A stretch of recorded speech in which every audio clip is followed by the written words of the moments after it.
back to the channel. Hey, welcome back to the channel. Hey, welcome back to... Zach is sending me chess moves. Zach, I'm recording a video right now. I'm Aaron Novak. So I recently posted a video about macro...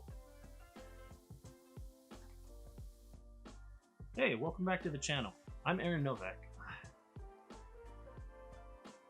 Hey, welcome back to the channel. Hey!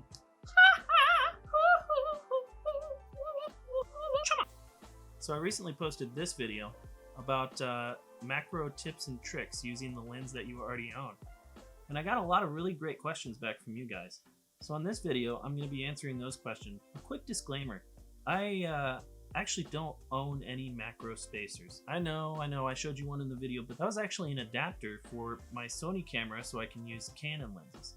But it just so happens that the Canon adapters, or at least the one I bought, makes it so that you can actually plug in other Sony lenses into the front of it. I know this might be a little confusing, but here's what it looks like. So I randomly discovered that trick one day, and I've been using it as a macro spacer ever since. Although it's not actually a spacer, it really works like one. And if you've got a Sony camera like I do, and you want to use Canon lenses, you can use it for both. Another disclaimer.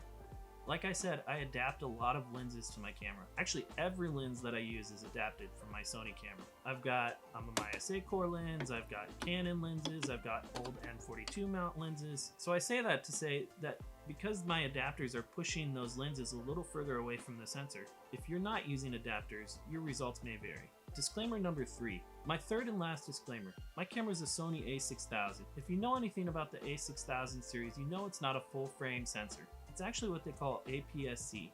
So why am I telling you that?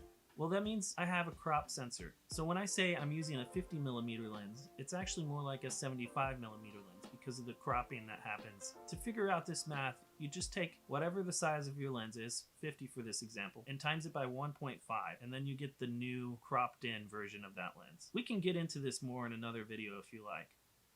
I'd really rather not because it's really... Anyways, so without further ado, let's get into the questions. Question number 1 that I got. Can you show the difference between the lens without the spacer and the lens with the spacer? This is actually a really good question. People want to know how much difference that spacer makes as far as macro photography and videography. And yes, the answer is yes, I can show you.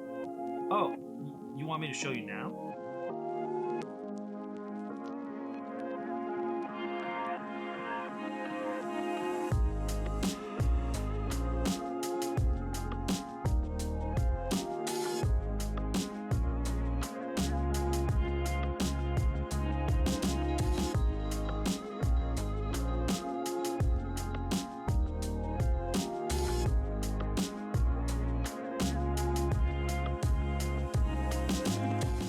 Question number 2.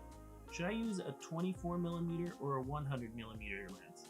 This question is really specific, and in this situation I'd say a 100mm lens. This is going to give you more of a telephoto-like macro shot, which means that you can be a lot further away from your subject and still be able to pull your focus. A 24mm lens, on the other hand, you're practically right up against the glass before you get any focus. Which leads me to my third question, and this is the one that I'm in. What lens would you recommend and why? Well, my favorite lens is a 50mm. Which, if you remember earlier, I said is more like a 75mm for you full frame users. And here's why. I feel like with the 50mm, I can get fairly close to my subject without actually having it right against the glass. The 100mm lens seems almost too far away. When you're dealing with making small things bigger, it's sometimes easier to control your camera wobble if you're closer to your subject. I really like the 50 because it's kind of that sweet spot from being too close to the lens or too far away from the lens.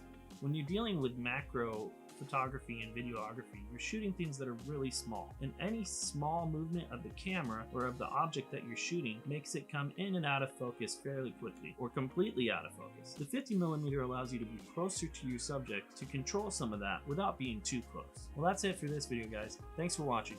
If you guys liked this, make sure to hit that subscribe button. And if you have any more questions, put them down below in the comments and I'll try to answer them. Bye!